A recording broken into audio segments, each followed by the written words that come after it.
तो G20 की तैयारियां चल रही हैं और विश्व में भारत की अहमियत लगातार बढ़ रही है। भारत में होने वाले G20 शिखर सम्मेलन को लेकर विश्व की निगाह भारत की ओर लगी है। भारत इस शिखर सम्मेलन की तैयारियां कैसे करता है, यह शिखर सम्मेलन कितना सफल रहता है, विश्व के तमाम बड़े देश और नेता इस पर निगाह लगाए हुए हैं। अगर यह शिखर सम्मेलन सफल रहता है तो विश्व में भारत का कद और भी बढ़ जाएगा।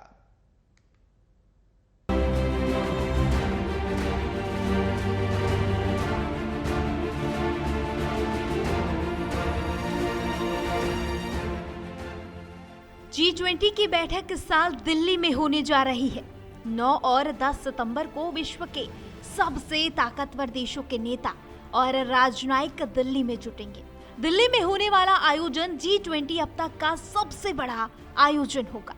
इसमें कुल 43 देशों और संगठनों के प्रमुख और उनके प्रतिनिधिमंडल हिस्सा लेंगे, जिसमें G20 के 19 सदस्य देश और यूरोपीय यूनियन के प्रमुख होंगे। साथ ही अतिथि के तौर पर 9 अन्य देशों के प्रमुखों और 14 अंतर्राष्ट्रीय संगठनों के प्रमुखों को भी आमंत्रित किया गया है। G20 का संगठन विश्व के विकसित और विकासशील देशों का एक मंच है। इस शिखर सम्मेलन का केंद्र प्रगति मैदान में बनाया गया है, जिसे भारत मंडपम नाम दिया गया है। इसमें हिस्सा लेने आने वाले नेता और राजनयिक दिल्ली और एनसीआर के अलग अलग हिस्सों में ठहरेंगे। दिल्ली में इसके लिए खास तैयारियां की जा रही हैं। पूरी दिल्ली, खासकर आयोजन स्थल और आसपास के इलाकों को सजाया जा रहा है। G20 बैठक की तैयारियां। प्रगति मैदान में होगी G20 की बैठक। प्रगति मैदान में किए गए मल्टी लेयर सिक्योरिटी के इंतजाम। सुरक्षा के लिए अर्धसैनिक बल, एनसीजी कमांडो, दिल्ली पुलिस के जवान होंगे तैनात। सभी एजेंसियों को सुरक्षा की अलग अलग दी गई जिम्मेदारी। राष्ट्रपति जो बाइडेन की सुरक्षा में तैनात होगा अमेरिकी सीक्रेट सर्विस का दस्ता। सुरक्षा के लिए सीआरपीएफ के रक्षकों की 50 टीमें की गई तैयार। 300 बुलेट प्रूफ वाहनों को किया जा रहा है तैयार। खास इलाकों में खास समय के लिए सार्वजनिक ट्रैफिक पर होगी बंदिश। कुछ खास इलाकों के शॉपिंग मॉल और बाजार को भी रखा जाएगा बंद। G20 की बैठक होना भारत के लिए गर्व की बात है। इसका सफल आयोजन विश्व में भारत के कद को बढ़ाएगा। G20 आज एक ऐसा संगठन बन चुका है जिसकी आवाज विश्व में सुनाई देती है। Bureau report, news watch India.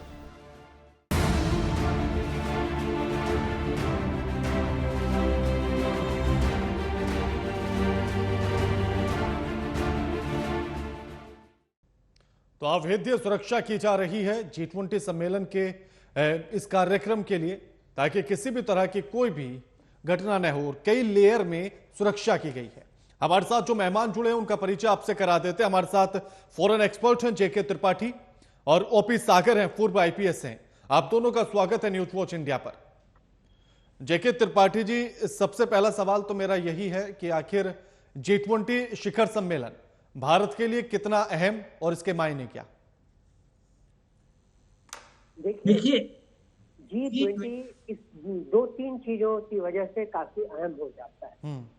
पहला ये कि इसमें सारे के सारे G7 के देश, यानी सारे धनी देश, प्लस ब्रिक्स के 5 देश और उसके अलावा विकासशील देशों में से कुछ और, तो कुल मिलाकर के 20 देश इसमें है।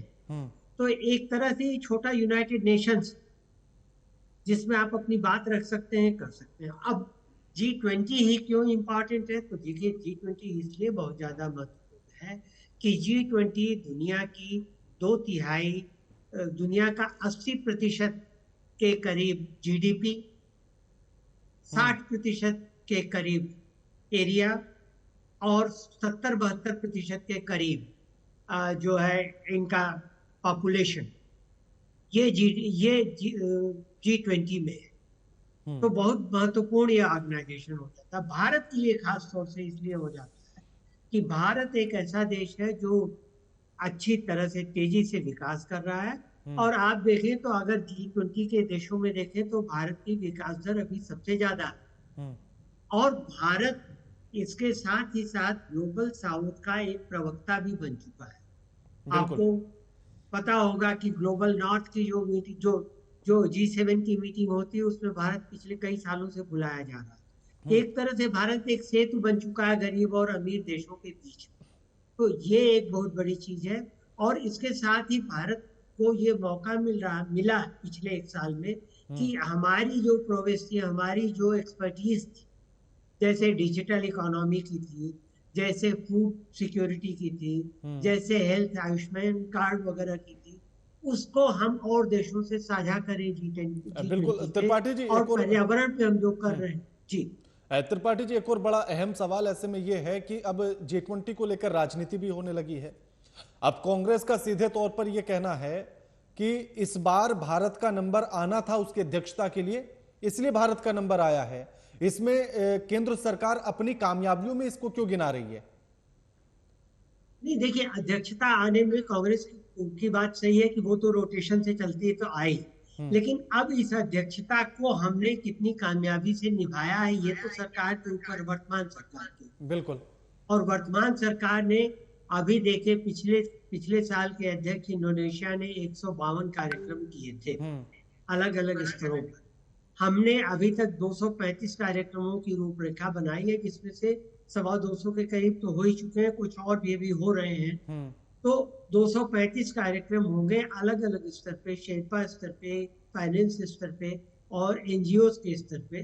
तो उन कार्यक्रमों के तहत हमने क्या निर्णय किया है, क्या निर्णय करने के लिए हमने प्रभावित किया है डेलीगेट्स को, ये बड़ा महत्वपूर्ण हो जाता है और यही हुआ है। एक और छोटा सा पॉइंट मैं इसमें चाहता हूं आप ही से, छोटा सा पॉइंट है कि कांग्रेस ने एक और ये भी गिनाया कि 1983 में कांग्रेस की सरकार थी और तब हमने 100 देशों के गुटनिरपेक्ष का सम्मेलन भी इसी तरह से कराया जो एकदम सफल रहा। उसके बाद कॉमनवेल्थ कराए, देश ने, वो भी सफल रहा। तो सरकार इसकी ब्रांडिंग अपनी कामयाबी के तौर पर क्यों कर रही है? तो क्या ये सही है या नहीं, मैं ये जानना चाहता हूं। नहीं तो ठीक है, देखिए मैं ये नहीं कहता किसी सरकार ने गलत काम किया, दोनों सरकारों ने अपने हिसाब से अच्छा काम किया है। अब इस समय की सरकार अपने हिसाब से अच्छा काम कर रही है। वो ये चाह रही है कि हम ब्रांडिंग करें कि भारत जो है उदीयमान भारत है, राइजिंग इंडिया है। तो इसमें बुराई नहीं है, इसमें पॉलिटिक्स नहीं होनी चाहिए। भारत वर्तमान सरकार ने कभी ये नहीं कहा कि पिछली सरकार ने राष्ट्रमंडल और गुटनिरपेक्ष देशों का सम्मेलन ठीक नहीं कराया था, ऐसा तो कभी नहीं कहा गया। ठीक, बिल्कुल। ओपी सागर जी, क्योंकि 20 देशों से मेहमान आएंगे तो सुरक्षा भी उस लिहाज से सख्त होनी चाहिए, अभेद्य होनी चाहिए। तो G20 की जो पूरी सुरक्षा है वो सुरक्षा किस तरह से की जा रही है? देखिए, सुरक्षा का ये बहुत विशेष सर्कल है, बहुत बड़ी बात है, बहुत बड़े स्तर पे इसमें कार्रवाई की जाती है। हम पहले से इंटेलिजेंस इनपुट्स डेवलप करते हैं।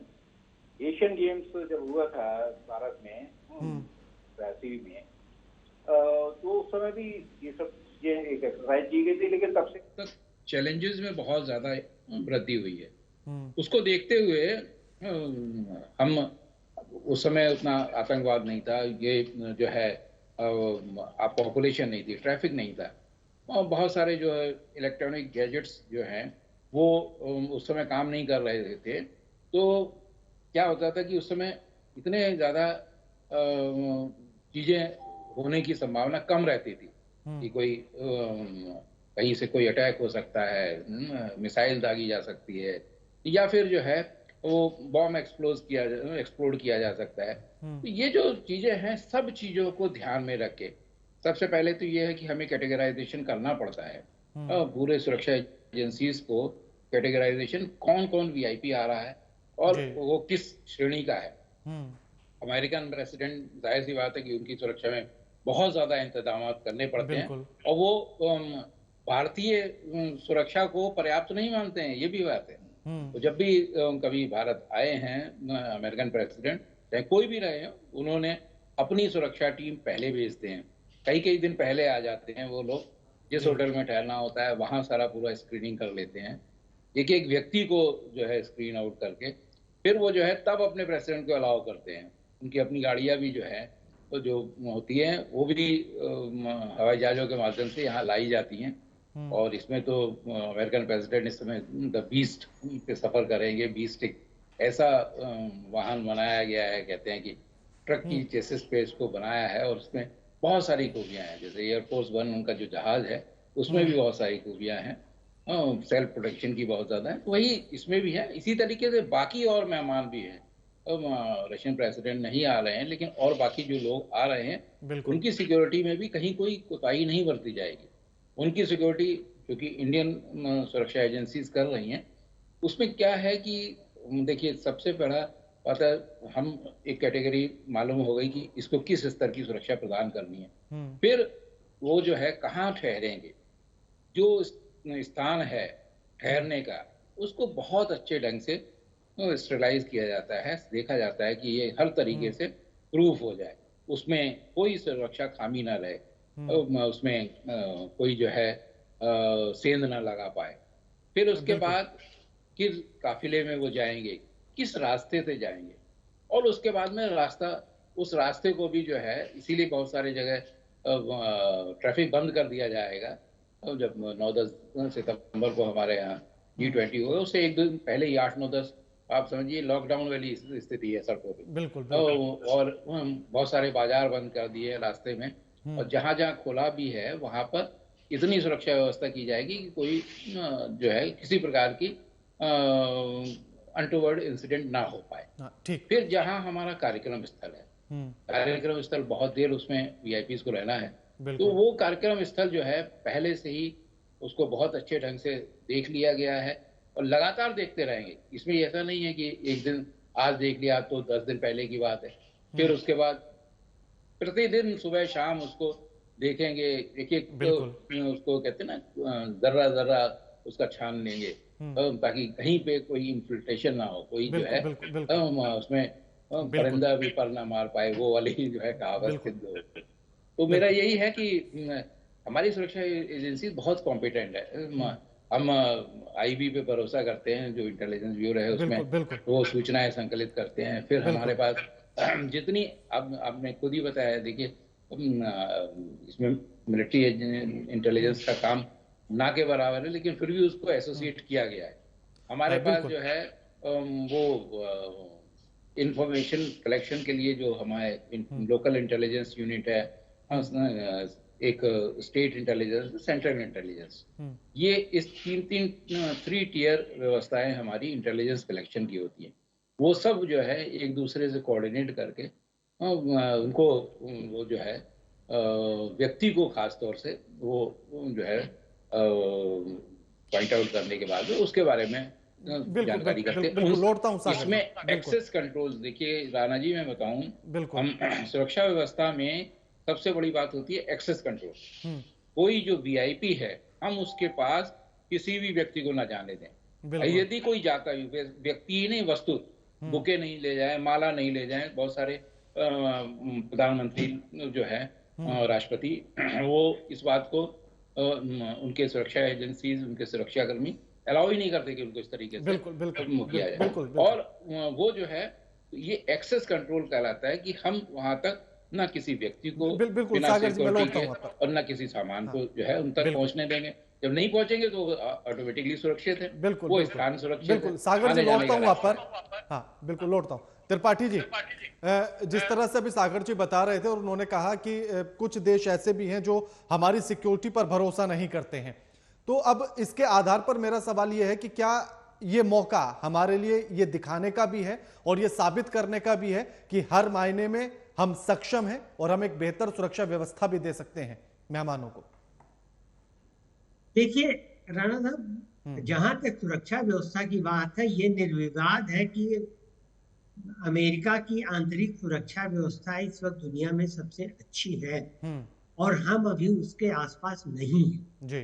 हम आगे बढ़ रहे हैं ज्यादा, क्योंकि हमारे लोगों में कमी नहीं है। लोग हमारे ज्यादा आत्मविश्वासी, लोग हमारे ज्यादा साहसी हैं सुरक्षा कर्मी, लेकिन हमारे पास उतने गैजेट्स, इलेक्ट्रॉनिक इक्विपमेंट्स नहीं है। इसलिए, और यही बात चीन के साथ है। चीन के पास भी इतने गैजेट्स हैं जो अभी हमारे पास नहीं है। तो हम अपनी सुरक्षा, जहां तक मानवीय सुरक्षा की बात है वहां तक तो हम पूरा कर सकते हैं, लेकिन जहां तक मशीनी सुरक्षा की बात है उसमें अमेरिकन और दूसरे कुछ देश हमारी सुरक्षा व्यवस्था पर विश्वास नहीं करते। तो ठीक है, हमारे यहाँ भी अगर राष्ट्रपति या प्रधानमंत्री जाते हैं तो आपको शायद मालूम हो कि हमारे यहाँ भी सुरक्षा कर्मी पहले जा करके वेन्यू को चेक करते हैं, होटल को चेक करते हैं, ट्रांसपोर्ट की व्यवस्था करते हैं, चेक करते हैं, उसके बाद ही होता है। तो हर देश अपने अपने लेवल पे ये करता है, लेकिन ये निर्विवाद है कि अमेरिका की मशीनी सुरक्षा व्यवस्था बहुत ज्यादा बिल्कुल बिल्कुल बिल्कुल बिल्कुल। सागर जी, क्योंकि जिस तरह से ग्रेटर नोएडा के वीआईपी सिक्योरिटी ट्रेनिंग सेंटर में जो पूरी ट्रेनिंग दी जा रही है, जितने भी रक्षक हैं, उसमें इस तरह की चीजें भी उन्हें बताया जा रहा है कि अगर जो मेहमान हैं और जिन गाड़ियों से वो जा रहे हैं, अगर कोई टेक्निकल या किसी गाड़ी में कोई खराबी आ जाती है तो फिर किस तरह से मेहमान को शिफ्ट करना होगा और फिर बाकी गाड़ियों की स्थिति को भी देखना होगा। राणा जी, देखिए, ये सुरक्षा व्यवस्था में हमेशा रहा है। और वीआईपी जो कारकेड होता है, वीआईपी कारकेड में एक स्पेयर व्हीकल रखी जाती है, ताकि मेन वीआईपी व्हीकल में अगर कोई दिक्कत आ जाती है तो जो है वो उस गाड़ी में शिफ्ट किया जाए। वो भी इक्वल स्तर पे तैयार की जाती है, इसलिए स्पेयर व्हीकल लगती है। और इसी के साथ में एक सेकेंडरी रूट भी होता है, ऑल्टरनेटिव रूट जो है, ताकि अगर मान लो हमें कारकेड का रूट परिवर्तन करना पड़े किसी दूसरी जगह से, और सब जगह पहले से ही रिहर्सल किया जाता है ताकि कहीं कोई कंफ्यूजन हो ही नहीं। इसीलिए ना स्पेयर व्हीकल में कुछ दिक्कत है, हर चीज बड़ी क्लियर है, इतनी क्लैरिटी है, और ना ही रूट में है, ऑल्टरनेट रूट क्या रहेगा, कैसे कहाँ से पहुंचा जाएगा, इसलिए इसमें ज्यादा चिंता करने की बात नहीं है। जो दूसरे देश, कुछ ऐसे देश हैं जो नहीं हमारी सुरक्षा व्यवस्था करते, ऐसा नहीं है, व्यवस्था के करते हैं, लेकिन उसके बावजूद भी थोड़ा एडिशनल प्रिकॉशन बरतना पड़ता है। हमारे यहाँ एसपीजी है, प्रधानमंत्री की सुरक्षा में लगती है, लेकिन एसपीजी को सपोर्ट करने के लिए लोकल पुलिस भी होती है और सीआरपीएफ और भी जो सुरक्षा एजेंसी लगती है, पीएसी हमारी लगती है, लेकिन इसके बावजूद भी ओवरऑल जो है वो एसपीजी ऐसा लगता है जैसे उन पर भरोसा ही नहीं कर रही है। तो उसी प्रकार से ये है कि हो सकता है उनको दिमाग में रहता हो कि शायद वो उतने स्तर की सुरक्षा नहीं कर पाएंगे जितनी वो कर सकते हैं। त्रिपाठी जी ने जो कहा ना, मैकेनिकल जो जिस तरीके के गैजेट्स वो इस्तेमाल करते हैं, हम लोग भी कर रहे हैं, ऐसा नहीं है कि हम लोग नहीं कर रहे हैं। इंडिया भी बहुत एडवांस हो चुकी है इस मामले में, लेकिन फिर भी अब उनका अपना विश्वास है, उनको अपने विश्वास पे कायम रहने दिए। हम अपने तरफ से ऐसी चाक चौबंद चुस्त दुरुस्त व्यवस्था कर रहे हैं कि इंडिया में ऐसा कोई खतरा नहीं है किसी वीआईपी को परेशान होने की, या वीआईपी की टीम को उनको परेशान होने की जरूरत नहीं है। हर तरीके से बिल्कुल फुल प्रूफ इंतजाम है। बिल्कुल बिल्कुल। त्रिपाठी जी, क्योंकि अब एक जो दिल्ली अब बदल रही है, इस समिट को लेकर जो दिल्ली में बदलाव किए जा रहे हैं, जो उसका सौंदर्यकरण किया जा रहा है, उसको लेकर भी आम आदमी पार्टी और बीजेपी दोनों आमने सामने हैं, दोनों उसका श्रेय चाहते हैं। आम आदमी पार्टी का कहना है कि जितनी भी एमसीडी और राज्य शासित सड़कें हैं वहां का सौंदर्यकरण हमने किया। बीजेपी का यह कहना है कि ये सब कुछ हमने किया। देखिए, इस सब में मुझे नहीं लगता कि पॉलिटिक्स होनी चाहिए। लोग छोटी छोटी चीजों पर अब पॉलिटिक्स करते हैं, वो बड़ा ही दुखद हो जाता है जी। इस पर आम आदमी पार्टी क्यों नहीं पॉलिटिक्स कर रही है कि हम चाहते हैं कि बीजेपी के साथ कंधा मिला करके हम देश को आगे बढ़ाएं और देशों के साथ हम संबंध बढ़ाने में मदद। पता नहीं क्यों लोग, वो एक कहावत है, मीठा मीठा गप कड़वा कड़वा थू, वही बात हो जा रही है कि जहां जहां श्रेय लेने की बात है वहां सब आगे आ जाते हैं, और जहां जिम्मेदारी लगाने की बात होती वहां सब पीछे। बिल्कुल। लेकिन त्रिपाठी जी, अगर इसमें से एक अच्छी चीज निकाली जाए तो ये जरूर देखा जा सकता है कि भले से ही G20 के बहाने और दोनों पार्टियों ने चाहे जो भी पैसा खर्च किया, लेकिन दिल्ली को जरूर बदला है, उसका सौंदर्यकरण जरूर हो रहा है। बिल्कुल बिल्कुल, ये सही बात है। चाहे किसी बहाने से हो, कम से कम राजधानी का एक नया रूप दिया जा रहा है, और ये बड़ा ही स्वागत योग्य है। चाहे अब उसके लिए भले ही कोई भी पार्टी अपना श्रेय ले, उससे कुछ फर्क नहीं पड़ता है, क्योंकि एंड रिजल्ट जो है ये वो यही है कि दिल्ली का रूप बदल रहा है। बिल्कुल। ओपी सागर जी, आखिर लगभग कितनी लेयर की ये पूरी सिक्योरिटी होगी प्रगति मैदान में जब ये कार्यक्रम चल रहा होगा? कितनी लेयर की होगी ये सिक्योरिटी? देखिए, ये बड़ा कॉन्फिडेंशियल है राणा जी। सिक्योरिटी की जो कवरेज है बताई नहीं जाती। देखिए, फिर भी बड़ा साधारण सी बात है। 3 लेयर की सिक्योरिटी तो हर जगह अप्लाई करती है। जो है आउटर कॉर्डन, इनर कॉर्डन और आइसोलेशन कॉर्डन, ये 3 कॉर्डन की व्यवस्था तो हमेशा से चली आई है। अंग्रेजों के जमाने से ही स्थापित व्यवस्था है। हमारे वीवीआईपी वीआईपी को सुरक्षित रखने के लिए भी व्यवस्था की जाती है। और इसी तरीके से यहाँ भी है। और आइसोलेशन का मतलब बिल्कुल आखिरी व्यवस्था, जहाँ पे उसके बाद में कोई भी आदमी अलाउड नहीं होगा। तो जो अधिकृत व्यक्ति है वही अलाउ किया जाएगा। इस बात को वहाँ के जैसे देख ली। फिर मैंने बताया ना कि किसमें कितना खतरा है। बिल्कुल। हम आजकल पूरी जो बिल्डिंग है, बिल्डिंग को हम किस तरीके से प्रोटेक्ट कर सकते हैं। कहीं बाहरी अटैक तो नहीं हो सकता है। मिसाइल आजकल हजारों किलोमीटर दूर से भी आगे, तो एंटी मिसाइल भी लगाना पड़ता है, वो भी लगाई गई है। और इसके अलावा जो है वहाँ पर ये जो है कोई एक्सप्लोसिव वहाँ नहीं है, तो उसका डिटेक्शन पहले से ही कर लिया जाएगा। और उसके अलावा भी जो है उस समय भी कहीं कोई किसी प्रकार का कोई खतरा ना उत्पन्न हो जाए, उसकी सारी तैयारियां उन्होंने दिमाग में लगा रखी हैं। पेपर पे खाका खींच चुका है। और फिर उसके अलावा उस पर हर चीज जो है, जहाँ तक मैं देख रहा हूँ तैयारियों का जो जायजा मैं ले रहा हूँ, उसमें हर चीज उन्होंने बहुत स्पेसिफिकली कर दी है। कहीं कोई चिंता की बात नहीं है।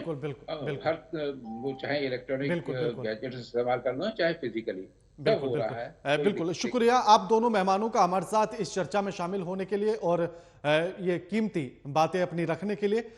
लेकिन सबसे अहम यही है कि जो सुरक्षा व्यवस्था की जा रही है, बेहद चाक चौबंद सुरक्षा व्यवस्था है। हर चप्पे चप्पे पर नजर है सुरक्षा कर्मियों की। ऐसे में सीआरपीएफ की 50 स्पेशल टीम बनाई गई है। 1000 से ज्यादा रक्षक जवान होंगे और साथ ही 50 से ज्यादा मौके पर बुलेट प्रूफ वाहन भी होंगे, ताकि सुरक्षा व्यवस्था में किसी भी तरह की कोई भी चूक या कमी ना रह जाए।